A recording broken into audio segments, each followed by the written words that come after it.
Welcome to a live CK Pod. Co-host Kenyon, straight from Canada, will join us to talk about the Toronto Raptors and where we think they'll end up ultimately, right? Playoffs, long playoff, run. The preseason was interesting. The offseason was interesting. We have a variety of topics. They're inside the description, so if you guys want to see them right now, you can. I'll put the questions and the topics on the screen as well every time we touch on something different. But first and foremost, my brother, how you doing, man? I'm doing great. Just finished off a bunch of things off my plate, so I am stress-free, feeling good. Oh, man, stress-free. I just had my neighbor tell me that my dog was chasing somebody. I'm like, what are you talking about? But no, man, it has been a little bit on edge. But let's look at that. I'm going over my words. I'm stumbling over my words. Oh my goodness. You just have to start with where's my dogs at? Where's my dogs at? There it is. Okay, so the first topic is point guard Scottie Barnes. I had a video breakdown on this game against the Celtics. Obviously, we only saw about 6 shots. He made 3 of them. And I loved a lot of things that he did. He's looking more aggressive. And I'm liking how Coach Nick Nurse is literally putting him in a position to where he can attack whoever's guarding him. Because to me, no matter who you are, you're a mismatch. Because at that size, with that versatility and that skill set, if you run the 4 out and you're allowing him to go, one-on-one, the defense is in trouble. But Scottie has to know that, and Scottie has to have the trust of the coach and the entire front office. And I feel like they're headed in that direction. Your thoughts on that? Yeah, I mean, the front office has teased this type of idea for the past, I would say, 2 years. You've heard it from Nick Nurse, you've heard it from Masai, you've also heard it from Bobby Webster. The three amigos, as I would call them. But I would say that this is what positionless basketball will eventually look like. I think that Raptors fans and other fans too still struggle to see, okay, he's not a guard. I heard someone say, oh, he's a center, I'm like, no, this guy is a guard. He can play whatever he wants to play. I don't think we have quite seen anything like it, and I'm just here along for the journey. But that last game in preseason was phenomenal, and I think that shows what he can be. So what was your biggest takeaway from that specific game? When he is – okay, so one thing I've noticed from Scottie is he sometimes is so cerebral that he will notice, but he will miss his own. When he identifies, yes, Malcolm Brogdon or Derek White is on me, and they're like here on me, like just take the ball and go. And Nick Nurse has been encouraging him. His teammates, from the sounds of it, have been encouraging him. When he starts to just become more of a, in a weird way, selfish player, and picks his spots a little bit more, I think that the rest will fall into place. Yeah, I feel like he's a lot like Tyrese Halliburton in the sense that they're both so unselfish that sometimes, as you said and as I said earlier, like once they realize that, especially Scottie and not so much Tyrese, but once he realizes that he's that guy at 6'8", 6'9", with a 7'3", 7'4" wingspan, like the sky's the limit. And when we look at last year's Crafted NBA stats or analytics, right, his self-creation was in the 62 percentile, and his pass rating was in the 62 percentile. That's going to get better. And we have to take into account that he did this with having such a low like role in terms of, making them a primary guy. Like his load was so low. Like he did everything off of, missed offensive rebounds and just hustle plays, right? So I'm just so impressed with what I saw in spurts in preseason because we didn't see everything. Obviously, we saw some bad misses. I'm not going to lie. But at the same time, with the context of, okay, does he have the front office and the coaching staff's trust? I believe we're headed in that direction slowly but surely. And to me, that's a good thing. Yeah. And I mean, his usage ticked up last year when injuries happened. His usage, that's what I was looking for. So what I saw is this team has been working together since the beginning of the summer. Right. And they've I think that they might be hitting kind of like a mental roadblock right now. But near the end of the preseason, we saw changes in that, and obviously they worked the Celtics, and so I was actually just about to touch on this where I saw at the end of last year in the playoffs. I've watched more than enough film. I know not everyone saw it, but I think enough basketball analysts did see it that those two created a synergy and they work really well together. So I want to see more of that. And I really do like the fact that both of them, I believe Robert mentioned Tatum Hmm. and Siakam recently. But what I will say about that is that Siakam is an amazing passer and Barnes is an amazing passer. And Barnes is a Barnes is a better little passer though. Oh, for sure. Yeah. Barnes is way more cerebral, but like Barnes reminds me of Marc Gasol, but like obviously Marc Gasol had like what 14 years of experience. Right. So he will get there, but like his passing reads are elite. Yeah. Perfect. Perfect. Okay, so let's move on to topic number 2. Yeah, my guy. Christian, your guy, Christian Koloko, and the Raptors scouting. So I'll start first with this one. Obviously, a stupendous, phenomenal preseason. He showed a little bit of everything. He got Raptors Nation excited, right? But I'm Yeah. here to say and to kind of temper those expectations only because I've seen that with other players in the past to where they're young big men who show flashes, and fans are just like, throw them in there, like right now, right now. And you're just like, relax, bro. Like they're playing against other backups. It's okay. I'm not saying he's never going to play. What I'm saying is, you have a guy like Kem Birch who's supposed to have a bounce back year. You have a guy who can be super nice and Precious Achua. Then you got a guy that you signed and Boucher. So I'm looking at these guys that are going to probably crack the lineup a little bit more. If injuries happen, life happens. Every team needs depth. I understand that. But for some of the fans that are like, we got to play him 20 minutes right now, I'm like, relax. He's going to get his Okay. time. He's going to get his time. And when that time, right now, I want him to do damage with the 905. Kill people out there. Do what he got to do. And then when he's ready, stay ready. And when his number's called, he will be ready. Those are my thoughts. Yeah, so I think the first thing that I'll say is I want them to give him the Banton treatment. And so what I mean by that is the 905, the G League usually starts a couple weeks into the NBA season. So that gives you a bit of buffer time to say, "Hey, what do you have? What do you have? We're going to throw you out there 10, 15 minutes at the start of the season and you Over have the who though? opportunity." Over who? Because I'll get there. I'll get okay. there. But yeah, that's the first thing. And then whenever they're home, you give them a little bit of time, a little bit of extra time, or if you go on an extended road trip, leave them at home and let them play 30 minutes and get all that run and all that development to try new things. I would say the one thing that I would disagree with you on is Chris Boucher. First of all, Chris Boucher is working his way back from a hamstring injury. Okay. So that's first and foremost, like there are some minutes to get. What I will say is he will battle most likely Birch 4 minutes. And I said as soon as he got drafted, I'm like, this is your eventual Birch replacement. All respect to Birch, but I think defensively he is significantly better. Also, just to quickly go back to sorry, I'm jumping a bit, Yeah, go but ahead. I don't see Chris Boucher as a center. I think Nick Nurse has said it himself throughout the Tampa year. He's like, the one thing that we learned was Chris Boucher is not a center. So he plays That's center fine. in spurts, Yeah, but he's that's not fine. really a But the center. Raptors are Um, positionalists. So when you talk about positionalists, you have guys yeah, like Otto Porter. You're gonna play Siakam and Scottie at the 4 or 5 at times, depending on matchup. So that's where I'm trying to figure out, like, where is he gonna get those yeah. 15 minutes? So this is probably the last year that well, also Otto's out with a hamstring injury. so, Jesus Christ. so there's your minutes.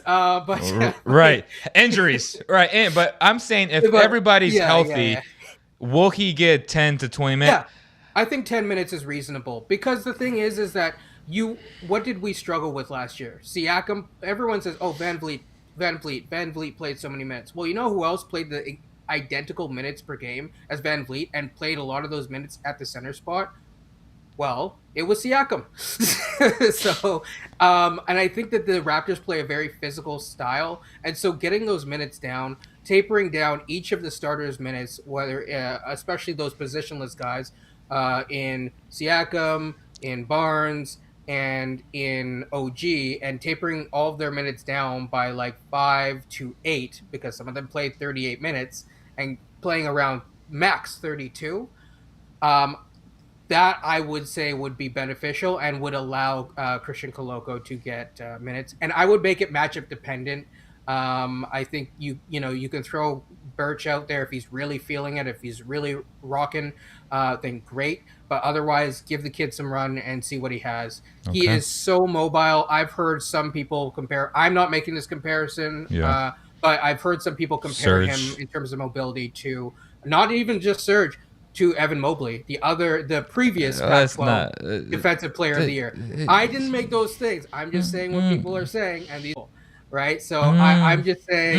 I think he is extremely more. No, I'm telling you my opinion. He is way more mobile than a lot of people are giving him credit for. And we saw that in the preseason. Like, he is not just. He can switch. He can switch out on the I'm perimeter. gonna say I want him to do it against guys that are starters and that are actually He playing was for playing something in that in this last season Celtics. He though. was playing against Al Horford. The Celtics were really trying to win that game. They were really, really, really trying to win that game. They played Tatum, so there was actually I'm gonna wait a play until that he got so switched on Tatum. so Yeah. today. We talked about at Kings practice. Just real quick, Mhm. they're playing the Blazers, who they blew out by 20, 30 points, and they asked Yep. Fox, "What do you expect?" Or it was Harrison Barnes or even Coach Brown, and they're like, "They're gonna give you a way different look. Like they're gonna come Yeah. with different expectations." So to me, it's like and it's great to win preseason games and like look Yeah. good, Of course it was. but the reality is those guys like Damian who didn't have a good game, other guys on that team, it's just different. So for me to be like Koloko is this, and this, I'm like, let me see him do it first, right? Against Yeah. real Of course. competition. So that's where I stand. But again, I'm Yeah. excited about the kid. Like he's showing flash, he's showing Yeah. For sure. promise, and right now, that's really all you can ask for. But let's move on Yeah. to And I'll just quickly say, I think he's earned his way to at least showcase what he okay. has, and if he proves it, then great. Okay, so next, progress of Delano Banton and the Raptors development. So on the screen here, we can see that Banton's what is it? 1, 2, 3, 4, 5? 5 games? Yeah. 15 points, 8 points, 2 points, 10 points. Sorry. Right? Yes, and 7 points. No, I'm tripping. Is it? Nope. 9 points, 8 points, 14 points, 11 points, and 13 points. I was Yep. looking at the plus minus. All positive, by the way. The kid had a very good preseason, right? I loved him last year in those spurts. I think, as you said earlier, that can be a way to kind of bring on Christian slowly and give him some time if there's injuries, which the Raptors had a lot of injuries last year early on, especially. So this could be the chance where he can showcase something like that and like look at Banton's first and be like, okay, I can be that guy. Let me take a little bit of his page and just play and just be ready when my number is called. So that's what a pro does. But when we're talking about Banton right now, he put up good stats, man, and he's looking good. I mean, still can't shoot from beyond the arc, but the guy at that size, like if he's your backup, I feel good about the Raptors, right? I mean, is it hard to be a 6'9" point guard essentially and see Right. over the top? Like, this is exactly the way that the Raptors want to play, and he embodies it in a lot of ways, especially for that second unit. I keep harping on this, so if there are any Canadians in the audience, I will Mm-hmm. always say, watch and support the FIBA America Right. Cup, or support the Canadian teams. He led that squad, and actually was one of the, if not the youngest person this year named to the All-Star FIBA team for that tournament. So I'm just seeing more of this. I agree he needs to work on his shot. I think that Mhm. will come, but I am seeing he's attacking the basket more. He is not throwing turnovers like he was. I think he had only one turnover per game, and that was really impressive. That was very, very impressive because before it was like three turnovers per one assist kind of a thing. And it wasn't because he didn't have the reads; it's just he would telegraph his passes. So I love what I'm seeing. He is really fast for that size, really agile, and most importantly, I will keep harping on this. I think core strength is something that athletes, especially basketball players, sometimes don't focus on enough, and it seems like he's focused on it. I love it. I'm loving to agree 100% with you. And this year is a year where he takes on that bigger role and you put some pressure on your starters, right? Like you Yep. love internal competition. Internal competition is how you raise the bar and you improve on 48 wins because that's the goal for the Raptors this year. Can we get 49? Can we get 50? Can we get 51? Etc. And when you Yep. have guys that are pushing the starters, because if you have a starter and you're like, ain't nobody gonna steal my spot, so they get a little bit comfortable. Hey, if I'm FVV, hey, watch out, man. Banton's coming. That's all I'm gonna say. Um, Talking about FVV, perfect transition. FVV taking a step back roll wise. Okay, I'll let you start with this one first because you know how I feel about it. Well, I mean, he doesn't take a lot of step back jumpers, so maybe this, maybe we're not looking at. But I would say early on in the preseason, I think he's done a good job early on in games to at least try to facilitate other guys bringing up the ball. There is a quote from Nick Nurse's book. I'm not going to say the page number, even though I know the page number, Right. but Nick Nurse talked about how OG was complaining many, many years ago about how FVV was always bringing up the ball. And then, like, later on, it was like, he's still doing it, right?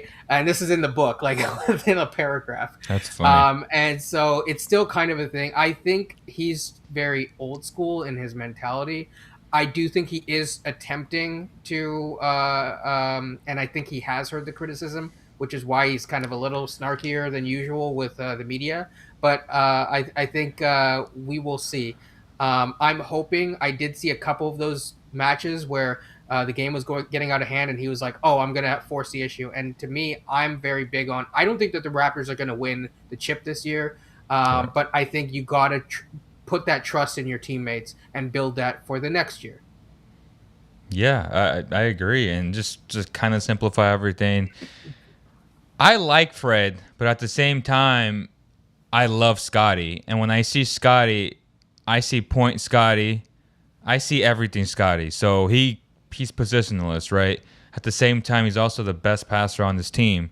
And if the Raptors run Fred VanVleet the way they should, which is off ball, because he's an undersized shooting guard who's an exceptional shooter from beyond the arc, and he runs Elite. his lanes, elite at that, right?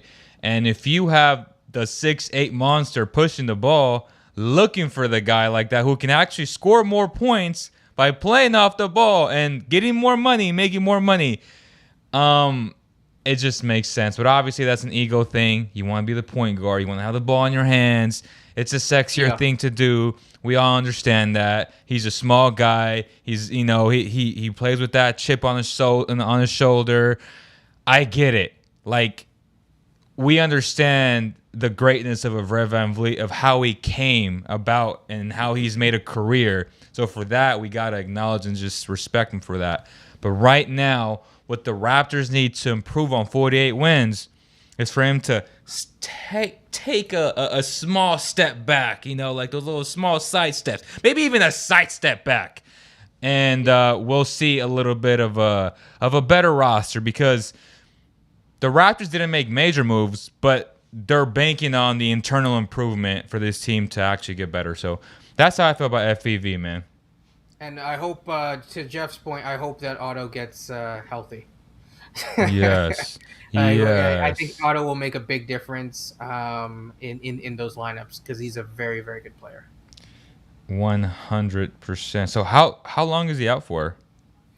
They didn't really say. They did say that he's getting better, so that was the latest update. And they did say that Chris was able to practice today. So I Right. would say that Otto's they're going to play that very, very safe because he's more of a 16 game player. He's more important for the Yeah. playoffs. So I would say probably a couple weeks, maybe a week. Okay, let's move on to the Gary Trent My Jr. favorite player. conundrum. Our favorite player, man.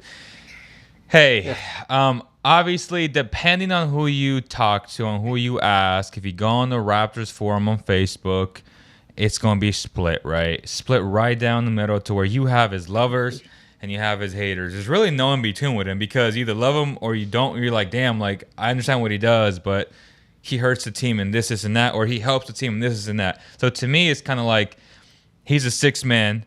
He's a super, scorer, guy that can just microwave it up at any moment. Hot pockets all over the arena. That's who he is.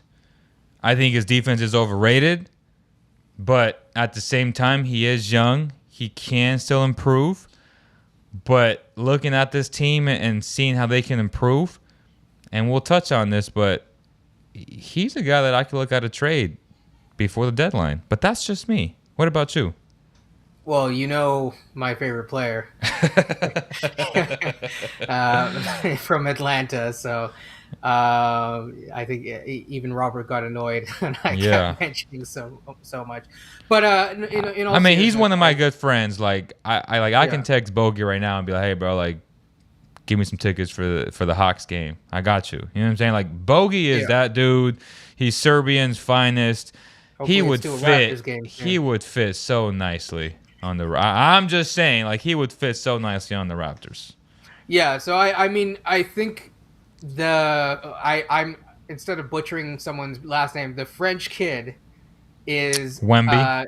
Yes, he is going to cause a lot of teams that previously were going to be middling teams to tank this season. Mm-hmm. So don't be surprised if some of these teams midway through the season start tanking and start selling off assets. So I think that. But the problem is, it's not the NFL draft, and like, there's no guarantee, even if you tank, that you're gonna get the top spot. So that's why I hate tanking. Well, yeah, that's what I'm saying. I just hate the idea of like tanking in basketball. It's kind of like, bro, it don't matter. Yeah. Like, you're not guaranteed the top pick in the NFL. If you have the worst record, you have number one pick. It's not this is a lottery. Yeah, I mean, you also have lived through some serious tanking trauma. Yes, yes, I have. I understand. Yeah. Okay, so let's move on You're to like, next up. next. Is Siakam, Pascal Siakam, a superstar? I'm gonna say no, and it's a very difficult question because you can answer this in so many different ways depending on how you ask it, what the context is.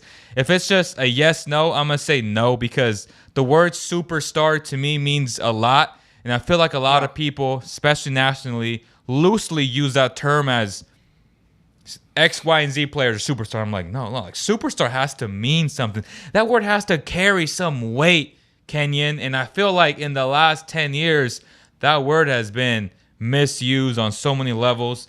Superstar to me, there's like maybe 8 of them in the league. When you really think about it, when you really break it down, like, what does that dude mean to my team, to my organization? How much money does that guy generate me?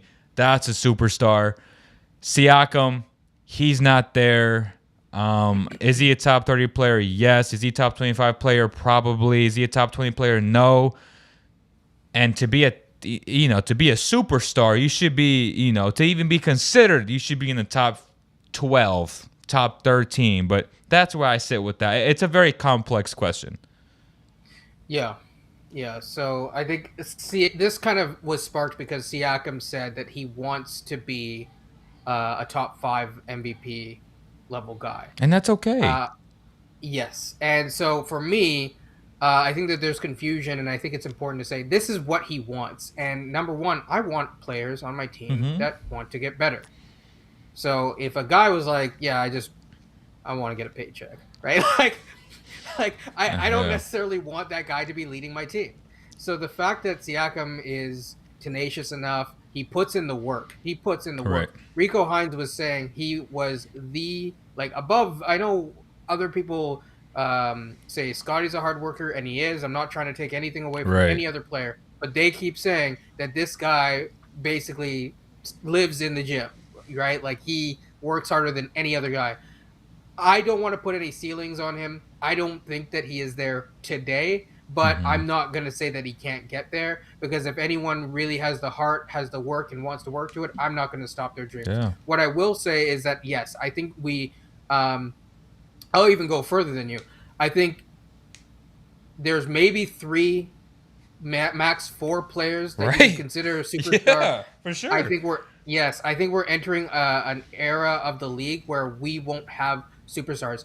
I will go as far as to say, and I need to apologize to my friend for this. I don't even think Tatum or Luca are superstars. And what I mean by that is that I really do think that the talent level in the league is so good, and what makes a superstar so much better is that they're just so much further ahead from their peers that they are just like they make even the next best guy look like a child, and the league's so talented, so that's why I'm saying I don't think that Luka is a superstar. Not because So Luka's not a star, so you he is a got star.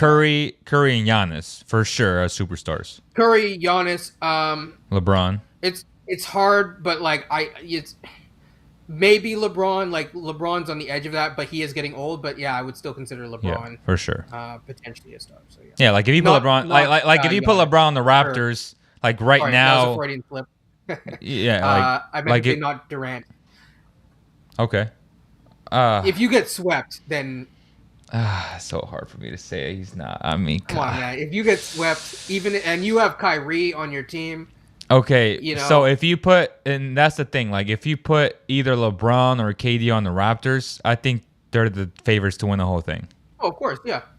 So, yeah, it's tough for me not to say because when I think superstar, I think longevity and I think about consistency. Yeah. And when you talk about consistency and longevity, you kind of have to. It's a definition. Like Yeah, it's it's like hard. semantics Yeah, where like I yeah, have a very specific thing, you have a very yeah. specific thing. But yeah, I wouldn't say Siakam is a superstar. No, Just no. like wrap that up. Yes. Well, the Raptors get a top 3 seed. Oh man, let me hear you first, man. Because I'm gonna bounce back on you. Yeah, no. I actually want to hear what your thoughts are. Okay. I don't think Yeah. they'll be a top 3 seed. I have them winning 50 games, so I have them improving Oh, from sorry about that. 48. It's all good. I have them improving from 48 to 50. So that's 50 and 32. Okay, that's 82. Okay, I'm really bad at math. So 50 and 32, and yeah, it's so hard because this year for the first time we can honestly say that there's 9 teams in the East, and they're all like right there. There isn't like a huge drastic difference right between any of them. We've done the episode on it. Yeah, like we've done that, but so make sure you guys check it out after this show. It'll be like up here or somewhere up here, and it's gonna be a bloodbath. So there's gonna be a ton of losses to where you're like, damn, like I could have won that game, but you just gotta tip your hat off because sometimes we'll have a night where DeMar DeRozan scores 50, and you're like, fudge, like he was on that night. Respect. Or you can have a night where Trey Young scores 50. You're just like, damn. So that's why I have them winning 50 games. And then 50 games this year, believe it or not, could get you a top 4 seed. So it's no, I don't have them in the top 3. So where do you have them ending up? 50 wins. Okay, so let me ask you, what does 50 wins get you this year? So I have them in my mind. I think that they're going to be a touch over 50. I think that they're going to get 51, maybe max 52. Okay, that's fair. And again, 53. That could make the won. difference. Yeah, it can, because 53 won, if I'm not mistaken, without looking. 53 won the Miami Heat, So the first seed, last year. So the East is very, very tight. But here's the thing. There's a lot of teams that are starting the year off, including the Raptors, unfortunately with Otto, that are starting the year off injured. I'll give you a good example. The Bucks. Middleton's out for a couple weeks. Right? right. I'm looking at Jimmy. How often does Jimmy, and I want to get to James's comment in a second. Yeah, right. You look at Jimmy as a good example. Jimmy's usually averaging 55 games. And so some of these teams are going to Celtics. The Celtics with Robert Williams being out. So these things factor in. I think that these things are important. And if the Raptors get out to a really good start in those 10, 11 games that we previewed, I think that there's a good chance that they could, carry that to a top 3 seed. So I wouldn't feel comfortable putting money on it because I think it's going to be close, but I don't see them lower than 4th. I think that they're going to either get the So 3rd or the 4th seed. Wow. So for sure 4. Like you're like Yeah. they're taking. So to me last Barring year. injury. Okay, so last year to me they were a 5 to 8 seed, right? They fluctuated from that spot all year long. This year to me it's if Siakam next step, they can elevate them to the 1 through 4. And the 1 through 4 is different from a 5 to 8, in my opinion. So you're saying that, internally speaking, you see them taking the next step to get a 1 through 4, right? Yeah. Okay. Yeah, I mean, they have the same team, and then they Right. added Otto Porter, and they won 48 games, largely injured with their top line guys like OG and Fred VanVleet for like huge parts of the year. So, I mean, why wouldn't they win more? Like, I just don't understand.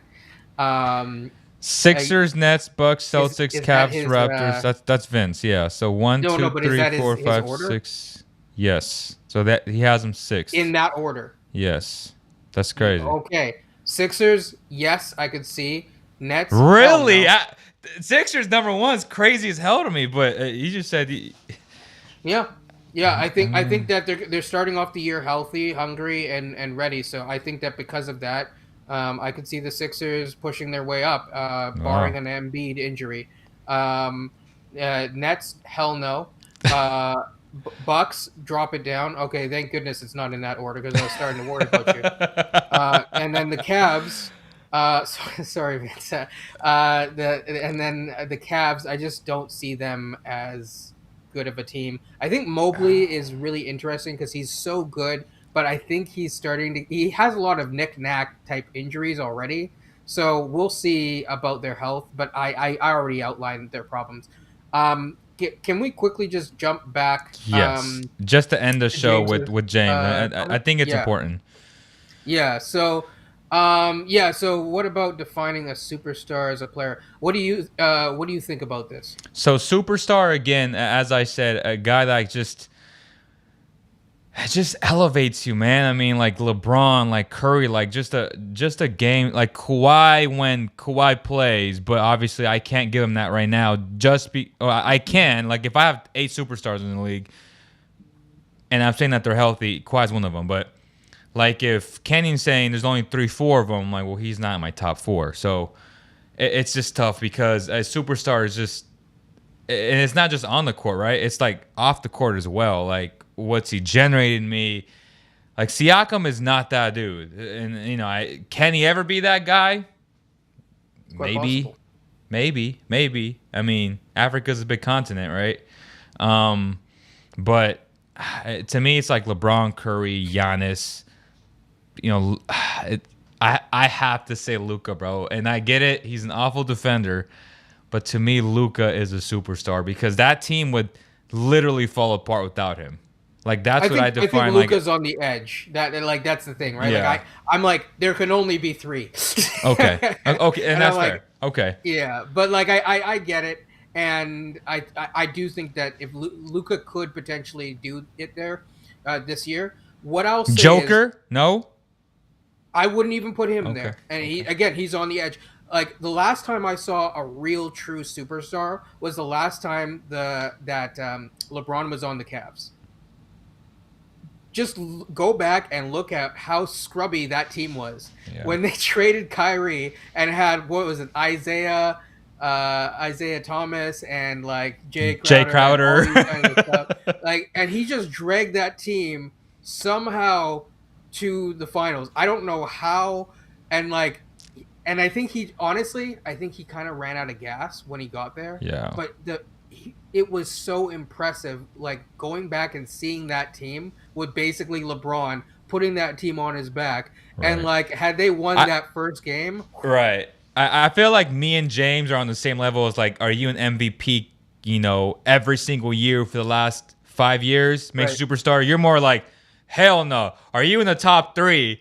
You know what I'm saying? So Yeah. like your standards are super effing high, and like ours are like Yes. right under you. So again, Yeah. it truly comes down to like definitions and like interpretations. Joker's top 5 though. Joker's Who? top 5 in the league. Like, no doubt. So Joker or Embiid? To me, it's Joker. Like, who would I pick? Yeah. I would pick Joker. Yeah. Okay. Yeah. I On mean, the same page. health and stuff like that. That I mean, availability matters, right? It's just one of those things. But yeah, man, I feel like we touched on a lot of stuff. We're at the 35-minute mark. That's a good number for people to come watch, and kind of whatever you're interested in. Shout terms out of to my son Keegan Murray. Oh man, Keegan Murray, man! Shout out to my boy. Hopefully he plays overnight. He's in COVID protocol right now, so it's unfortunate. But yes, any final thoughts? Opening night, win or loss? I think it's going to be a win. I think they're Okay. coming out hungry. They're ready to go. Like I said, shout out Keegan Murray. I sir. do think, hot take, not about the Raptors, but Okay. about the Kings. The Kings will finish in the play-in, 7th seed, For sure, yeah. and I see I that. think I see they'll be higher than the Lakers. Bro, the Lakers are awful. Don't even get me Yeah, started they with are. the Lakers. My God. I mean, it's already a mess there, bro.